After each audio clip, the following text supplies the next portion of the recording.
Our next speaker is Gregory Dover. He will talk about business data processing using Python. Thanks.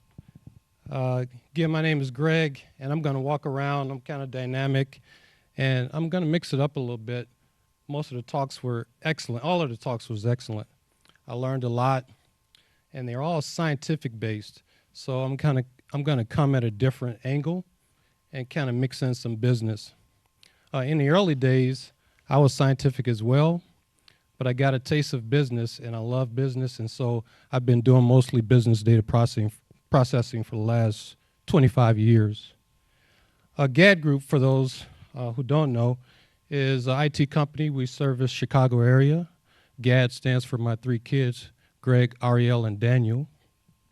We have 3 offices, one in Bolingbrook, one in Oak Park, and we're down here in Chicago across from the Willis Tower.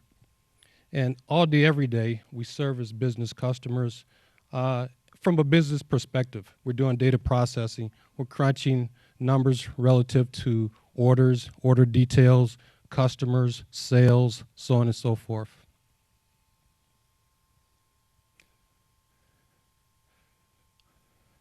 So one of the things I learned when I started doing data processing was that you had to speak the language of the business. You had to understand business.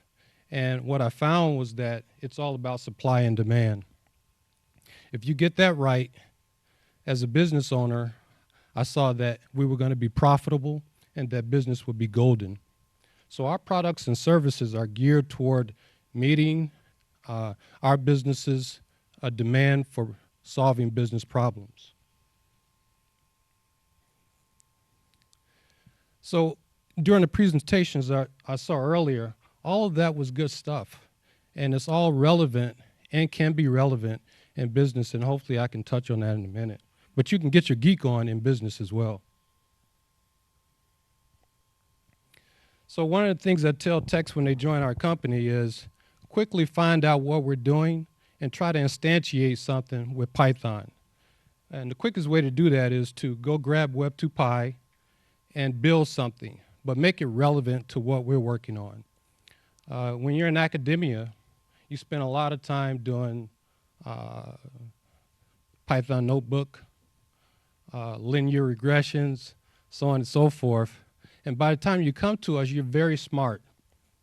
And you've kind of done everything relative to tech, you're a geek, and so on and so forth. But in our business, we're trying to take what you have and convert it to something that can be useful for the customer and help solve that problem. So quickly try to instantiate something as soon as you walk in the door. So I'm talking to those students in here. By show of hand, how many students do we have in the audience? Okay, good. This is a good audience that we want to attract and kind of let you know that when you come and work for us, all of that knowledge you have is good stuff, and we're trying to figure out how to talk your language and get you to talk our language.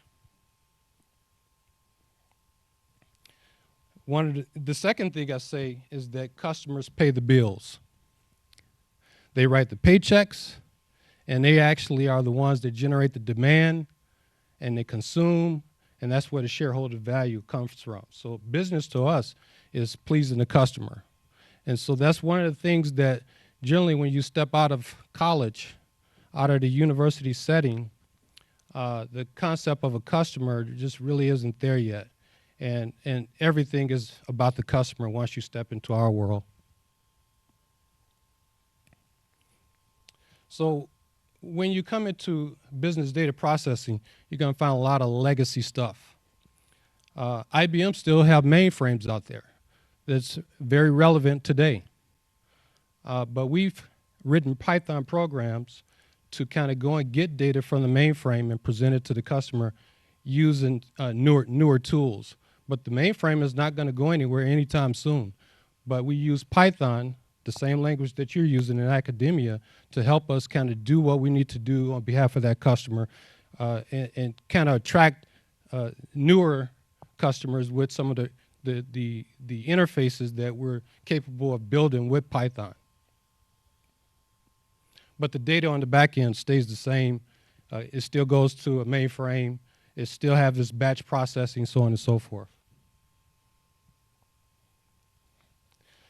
Again, these are common terms that you're going to see, not as scientific, but very relevant and is responsible for quite a bit of the Fortune 500 revenue. And so these are some buzzwords. I wanted to put it up there so that everyone can see that, you know, before you get to doing what you like to do, understand these things first. Accounting, a professor said a long time ago that the language of business is accounting. And so a lot of our stuff deal with accounting and some of the rules around accounting. Get the CRUD working. Like I said earlier, grab Python is easy to use.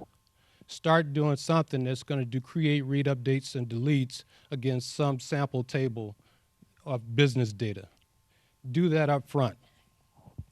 And then, but don't forget about the migrate equals.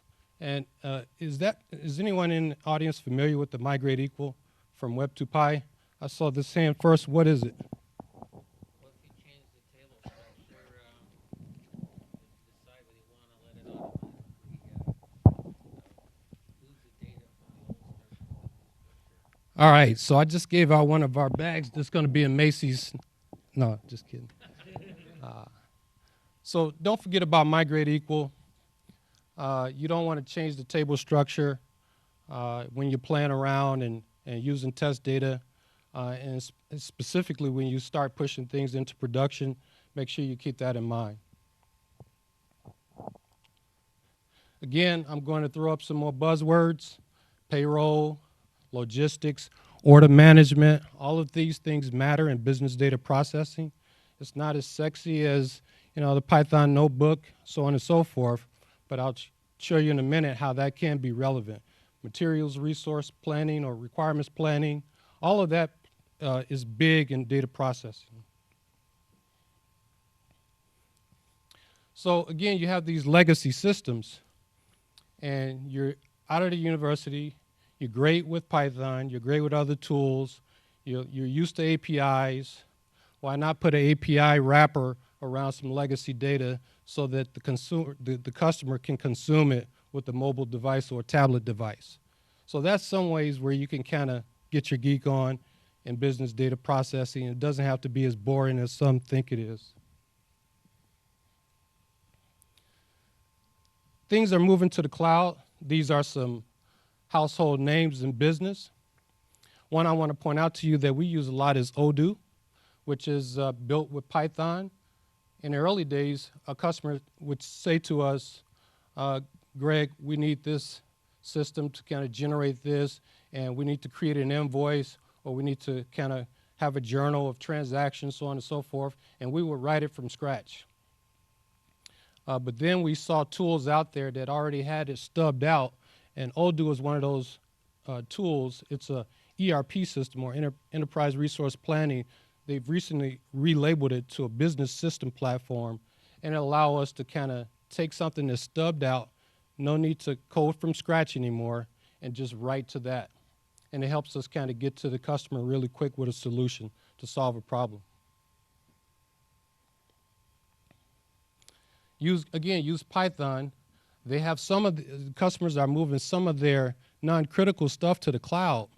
Their legacy stuff is still where they generate most of their money in the business.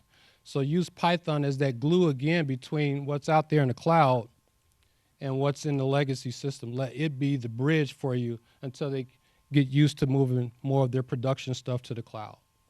But these are just, again, ways in which you, as coming out of the university setting or coming out of a scientific setting, can apply your skills in business data processing.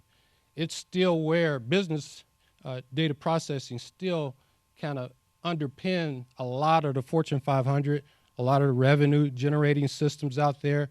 Comes back to tried and true things: customers, sales, orders, warehouse, inventory. Here's some use cases for those that tend to have that scientific background, where we found that coming in from a business perspective, we never thought we'd be in that area, but we've been able to kind of tap in and use some of our skill set to solve some problems that business have that's not this non-business, that actually kind of relate to what you've been seeing in earlier presentations. So in the municipal setting, you have SCADA systems out there. Anyone familiar with SCADA systems or know what they apply to? I got one hand. Give me another hand, because I'm trying to give out my Macy bags over here.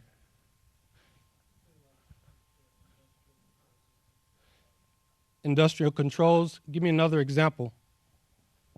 I got your bag waiting for you, by the way. One more example of SCADA used out in.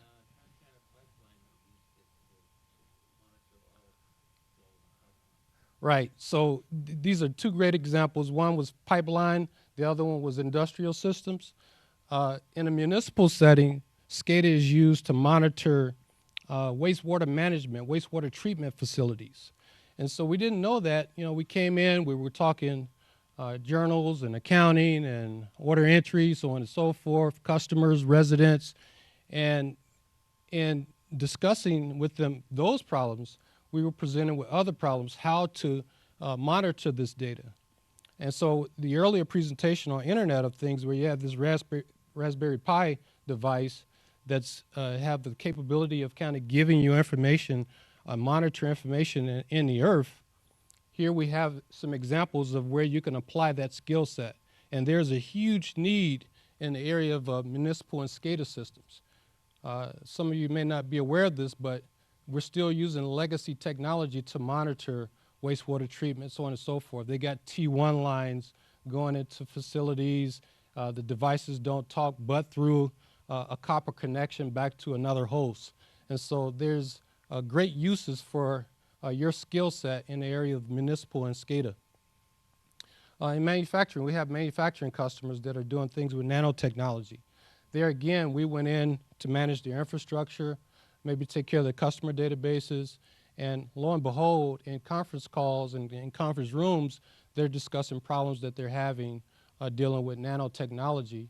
And here again, having that business data processing background, but wanting to kind of do something different and see different problems. There are problems, other problems, scientific in nature, at our customers in this manufacturing sense. Then lastly, there's this use case where we have a customer, the federal government is putting mandates on them to make sure they do random drug screening. So we use technology and we reach out to their partners, Quest Diagnostic being one of them. So when they go to the lab, these results are generated in XML. They have a legacy back-end system. And again, we started just managing infrastructure, but going through that process, we found out that they had this problem, and so we was able to apply our skill set to this predictive analysis that they want to do around random screening. So these are just some cases I wanted to put up to kind of let you know that you can come and work for small business. We've been in business for 15 years. We have 13 employees, and it's hard attracting university students, university graduates, because they're looking for something interesting. And here we're sitting on top of interesting things. Now, when you come in the door, you're going to start with some things that's going to get you oriented to the customers and how they do business. And then you begin to get exposed to some of the thorny problems that only come out after you build that relationship. So the whole purpose of me coming and wanting to do this was to kind of show you something different and to show you how you can use that technology that you've that technology skill that you've acquired at school and in other surroundings in business data processing. And you can back into some more interesting things as you move forward with business customers. So one of the things we say again, when you're coming in the door for a business like ours, by the way, we try to market to small and medium-sized businesses. And just so you know, small doesn't mean mom and pop all of the time.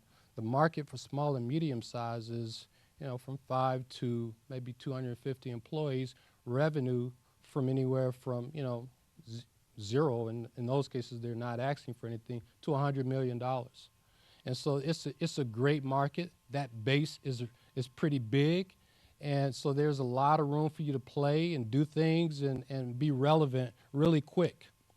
And the advantage that we offer at our level is that you really come in and get to put on that hat of being a full stack programmer or full stack analyst, where you're dealing with the back end, you're dealing with requirements, you're dealing with logic, you're dealing with systems, so on and so forth. You're dealing with the UI, mobile, tablet, so on and so forth. Only in our industry, in our business, at this level, can you do that. When you go and join the likes of a Boeing or Coca-Cola, generally you're kind of given some maintenance work to do. Well, we can't afford to have someone on the books to do maintenance, so we're bringing people in to actually touch real business problems right out of the gate. And so Web2Pi is the tool that we chose to kind of take off the shelf, help us connect to legacy databases, add some new business logic. Things have changed. They don't want to break the legacy system, but they want to present it a different way. So we use Web2Pi framework for that. You could grab any other framework. The important thing is to come in, get your hands dirty early. Take the tool and understand what business you're a part of. Quickly connect to some data sources that's got some relevant data and make something happen. These are some things that they're relevant today. Most of our customers don't know what they mean. We're seeing a transition from SQL to NoSQL. Analytics is big. Data science is coming up and doing great things. Internet of Things is right there. It's been around for a few years now, but it's still not being applied at the local level to solve business problems. They're still using legacy technologies. So, but how do you take what you've learned? How do you take the skill set that you have, your Python and other such languages that you use, your statistics, all of the math that you've taken, and how can you apply that quickly? Well, you do it by coming to smaller firms that are dealing with business customers and have real business problems.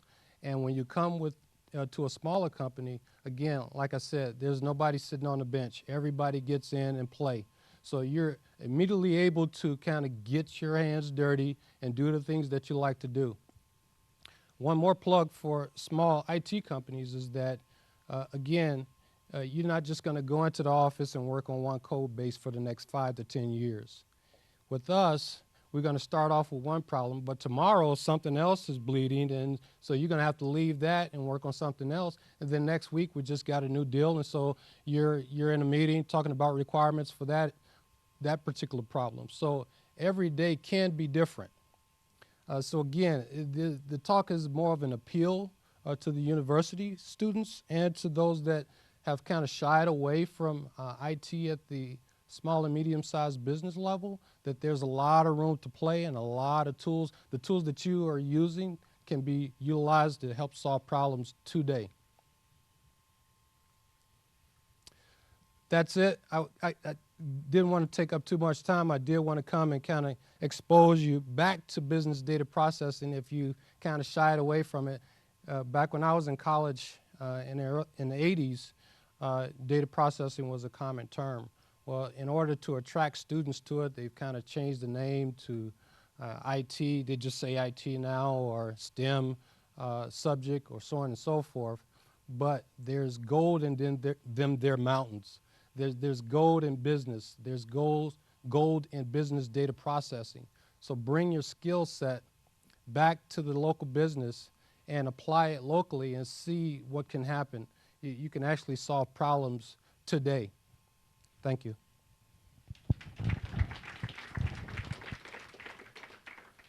I didn't get a chance to give out my last bag before we take them to Macy's. That's him. And we have time for a couple of questions. Any questions?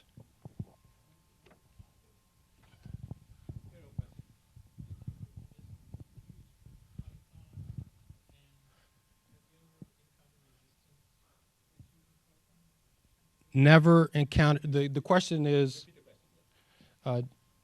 you're asking if we've used Python and if we encountered any resistance? If you started using Python from the beginning. Oh no, no, we didn't encounter any resistance. That's the beauty about being at this level. Most organizations can't afford to have a full service IT department, so they outsource most of their stuff. Not everything is going to go to the cloud, and even when it does go to the cloud, who right now can take their smartphone, go to Google, and find the number to get to support?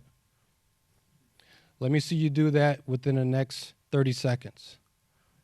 Okay, let's do this. Let's try Microsoft. So when you can't get that part, they rely on us at this level to come in with the right tool set.